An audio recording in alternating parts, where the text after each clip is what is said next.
Aoife, the problem is a very simple one. You row the erg even when you're in the boat. And this is a very common mistake I see with many people who switch from the erg to the boat. Ladies and gentlemen, hello and welcome everybody. My name's Aram and this video takes us to Ireland. I got this footage from Ashling. She's a coach at Athlone Boat Club in Ireland and her athlete is a J15 single sculler. Strong on the erg, yet Ashling says, I personally find she doesn't look relaxed, but yet hard to pinpoint the faults. She has great erg scores, but just doesn't seem to have that power in the boat. And our athlete's name is Aoife. I hope I pronounced that correctly. It's spelled Aoife. So all you Irish folks probably can correct me here.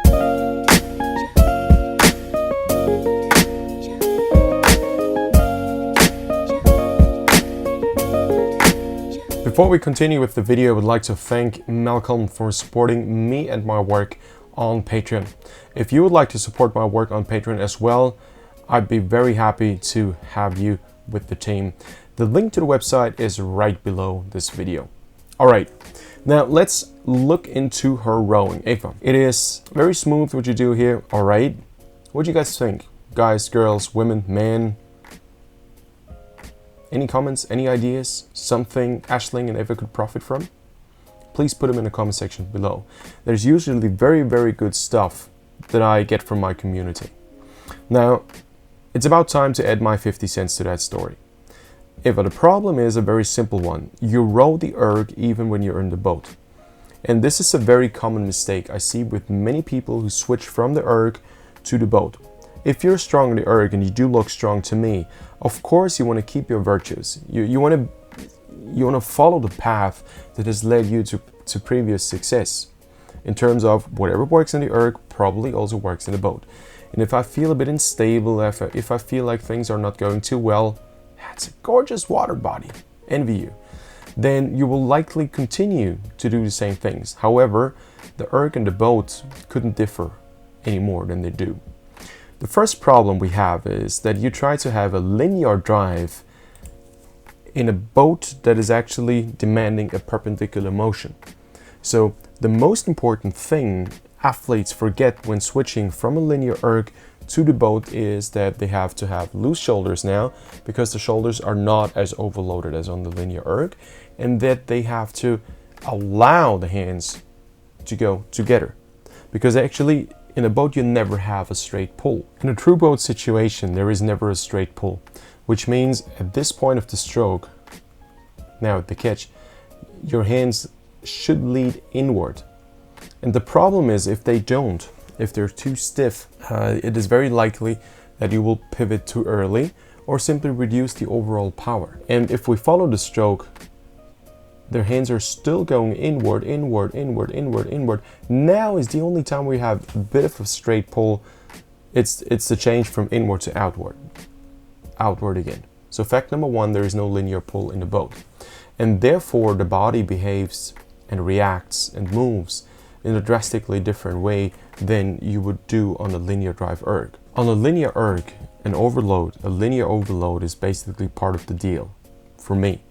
Because you pull on a straight line, it's basically a deadlift with a bad execution. And you do it for an hour. Of course the body is going to find ways to protect itself. And if you then transfer this protection into the boat, that same motion, you're simply slow. You have to adapt and accept what the boat can do and what it cannot do. It cannot change its perpendicular motion to a linear drive motion just because you're used to that. And this is exactly, Aoife, what I think I'm seeing here. Let's just follow the drive for a bit. You will see that there's the classic early pivot. Not so much because the blades are too far off the water. This is not a byproduct, the blade work. But you're very stiff. You're very stiff here. If you want to get live coaching as well, join the weekly live indoor coaching sessions every Saturday right now at 3:30 p.m. There are more sessions per week. Just go to rmtraining.com. There's a dedicated section, live indoor rowing coaching. So this area right there, the shoulders all the way down, this is where there's a lot of stiffness, so the shoulder area right there. If you lack flexibility, the problem is that the body has to find a way to cope with this. Now if you're stiff here, if you can't go together, you will go back. Because if you go back, there's more space for your hands, and then you got the problem solved. However, and that's the big issue here, you pivot too early. And if you pivot too early, you lack momentum. The momentum of the upper body is significantly less if it's already more in an upright position towards the end of a stroke. And if we follow that stroke along, you see it's more like a gradual opening up of the upper body, but it's not a long hold than that whip motion. You see, it's more like finishing everything together. And there's even a phase where you have legs, upper body, and arms all working at the same time. Now, this per se is not a big problem, but the problem is that there is no body weight dynamics in that stroke. The question is, why do we need this? Let's have a quick excursio, to put it in Italian, Latin. So what we want is a force curve that looks a bit like this. So you have a soft buildup, a bit of a plateau, and a soft decrease. So this phase right there and this phase right here is what I call easy entry and easy exit. Take time to connect with the blade in the water. If you have Randall foils, it moves just much quicker, so you need to be softer, but there's still a bit of a connection time. So with Randall foils, the force curve would probably be, with the same effort, probably here. So you gain a bit of extra surface under the curve. However, the most important thing is that curve here in the middle.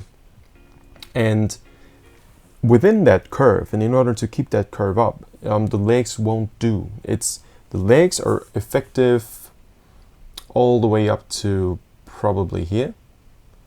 And if you use your upper body now, you're able to extend the curve a bit. If you have already used your upper body, then it is very likely that you will have a peak here and then a decrease, a long decrease. And that long decrease is what we see in terms of motion here. Let me reverse this. Let's go back to the catch. So, it needs a long time to connect, so the entry phase looks a bit different here. And now a peak, all that massive power is now working on that blade. And you see the oars bend perpendicular, and now the oars don't bend. This is a very common problem right around perpendicular. Let me show you what I mean. Exactly here. So the question is, do the oars bend or not? Here they do a bit, and here it basically the kinetic energy in on the oar is lost. And this is about here. So from now on, it's just motion, but it's not acceleration. And this is why a flat curve is so effective. The idea is to have a continuous acceleration throughout the entire drive with the use of legs, then upper body, and then a bit of arms. The question I get a lot is, where do you use the arms? The arms are about here. So towards the end of the stroke, the arms are not so much involved in a very hard pull. It's more to lead in and lead out and then just finish the stroke in a very smooth and easy way. Problem established. So we now know one of the cornerstones of Aoife's problem. Let's delete all of this. And there are many more things I could talk about, but I want to focus on the one, maybe two things that are the most important ones. Second problem I would like to establish before I suggest a solution is, I think the way the boat is set up. To me, it looks like, Aoife, you feel pretty unstable in that boat. And it also could be that that boat is simply too light for you. I know it's a finish and there's a lot of weight in the bow. Nevertheless, I think that boat is simply too light. And it is also too low. I think it's rigged way too low. If you look at your hands, there's not much space between your hands and your legs. But you need a lot of space to move. Because even with this little space you have here, your blades are touching the water. You can barely get them out of the water. So I think the boat setup should be changed, and either get a boat that is more suitable for your weight, or increase the oarlock height by at least 8 millimeters. At least 8 millimeters. Maybe for practice just a full centimeter, if that's possible. Of course, it's going to make the boat less stable at the beginning, but in the long run, you will have all the space you need to move. It only makes it unstable because there's a lot of body weight on the hands. I've talked about this in a lot of previous videos. You probably all remember. So right now the goal is to give your hands the space they need in order to get the blades off the water, in order to be able to lift the hands here at the catch. And this may be one of the problems you have. There is not much space for you to move. And it's also possible, Ashling, I'm not quite sure if I'm right or not, but it may be possible that either your spread is too narrow or the inboards are too long. And I see a lot of teams are using narrow spreads to create more stroke length. But in my humble opinion, it's a very simple formula. If you have wide shoulders, use a 160 spread. If you have medium shoulders, use a 159. If you have narrow shoulders, use a 158 or 157 if you're super narrow shoulders. You need space to move. It is more effective to move efficiently and freely and feel how the inboards are traveling than to have a better gearing, because the narrower the inboards are, theoretically the longer your stroke is. But if you can't move, it is not that much longer. And your body's position and weight is not effective. So probably you may want to experiment with just getting a bit of a wider spread. I suggest at least a 158 or 159. I don't know how tall you are, but if you're tall, just go for tall in terms of wide body, wide shoulders, just go for a 160. Why not? Just give it a try. If you feel it's completely awkward and you're becoming too slow, go back to 159. Good. Now, the two main problems, row leg and a linear erg, not enough space for the hands and blades to move, and probably too narrow of a spread. The latter things are easy to solve. How to solve that thing with the don't move like in the erg. And that's actually not that difficult. The most important thing is, on the way forward, how you position your arms and which part of your body you use to prepare the stroke. Instead of extending your arms completely, you may want to look into trying to just move with your forearms. So forearms pull forward, that's a different feeling. There's an exercise I've recently done on one of the life coaching sessions, indoor life coaching sessions, right now every Saturday, 3:30 Vienna time. And we try to sit on the front edge of the seat and imagine somebody were pulling our hands forward, actually our forearm forward.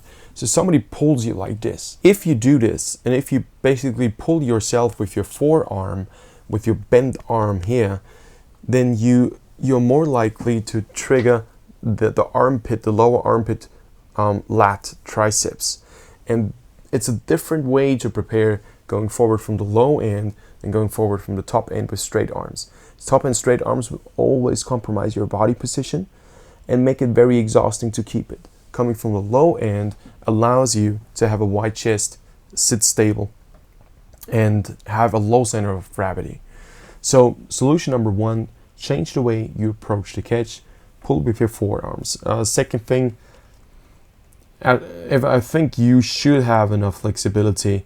You see this, your knees bend before the hands have actually passed them.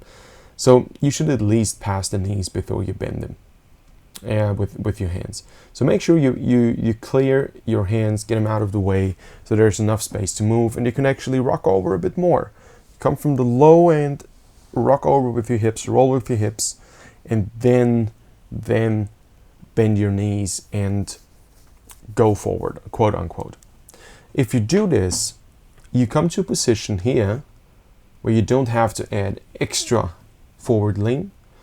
And this extra forward lean right now, you know the classic, it adds weight onto the oar handles. And if it adds weight onto the oar handles, you can't really prepare for a pull. It's one of the most common mistakes I see with rowers. You know, that extra lean forward here. Wow, the weight. You girls and guys see what I mean? It's an extra lean forward. And now Eva supports her upper body weight with her oar handles. However, you actually want to prepare your body to pull on these oar handles. You can't push on something and rest your body weight upon something and pull on it at the same time. Contradictory forces. So you got to be clear on which way you want to prepare your muscles for, your body for. And this is here the catch. At this point, your body should be prepared for a pull. Now, it makes more sense. Let me go back. Reverse to the recovery. If you then pull with your forearm forward and you get into that actually cross way forward motion, you have a lot of weight on the seat, not so much on the oar handles. You get most of the lean back before the hands pass the knees. And now at this point of time, you should have still slightly bent arms. Now you want to extend the arms and spread your wings and lift the hands, get the blades towards the water, which is why you need the blade height. You need more space. Okay, and one of the problems why you're not as fast as you could be is that you take too much time here at the catch. It's not like you're too slow. There are too many things to do. Task number 1, get the blade off the water. Task number 2, instead of pushing down the handles into the boat, what you're still doing now to get the blades off the water, change the way your muscle chains function now and prepare them for a pull. Is not enough time. Not enough time. Therefore, you start with the pivot. You see this? You actually catch your muscles off guard. The lat and triceps. Let me draw this. So you catch this muscle group right here off guard every beginning of the drive, which is why you stiffen up and pivot. And now, within the motion, because you're very strong, you're able to stabilize. However, you continue to pivot. And at this point where your legs are basically at half slide, you almost have an upright upper body. And massive bend on the oars right now, if you can see this. Impressing. But lost here, and therefore you're not as fast in the boat as you could be in the erg. Because you pivot way, way, way too early, because you prepare in an inefficient way. Okay, let's play this. Ashling, Eva, I hope this makes sense, and I hope it makes sense to the community. This is one of the key problems that occur when you switch from the linear erg to the water. So A, it is the way you move, and B, it is the way you protect your body from an overload. However, in the boat, there is not an overload. So you just need to teach your body. You don't need to protect yourself. It's all good. But it's already a muscle memory. So it takes a long time to get rid of that. Good. Ashling, Eva, I hope you found these solutions helpful. Thanks for sending the footage. Keep me in the loop. Keep me updated. If you want to send me your video for analysis as well, there are 2 options, a free and a paid one. The paid one is exclusively for you, not going to be published anywhere on social media. And the free one is going to be published on social media, so I need your consent. Please go to rmtraining.com, dedicated section called Video Analysis and Race Commentary. And this is where I have all the steps explained in detail. Support my work on Patreon and check out the coaching deals we have here on the RM Training website. Prepare you for the next season with dedicated online coaching. All right. That's it. Take care, everybody. Looking forward to seeing you in the next video. Bye-bye.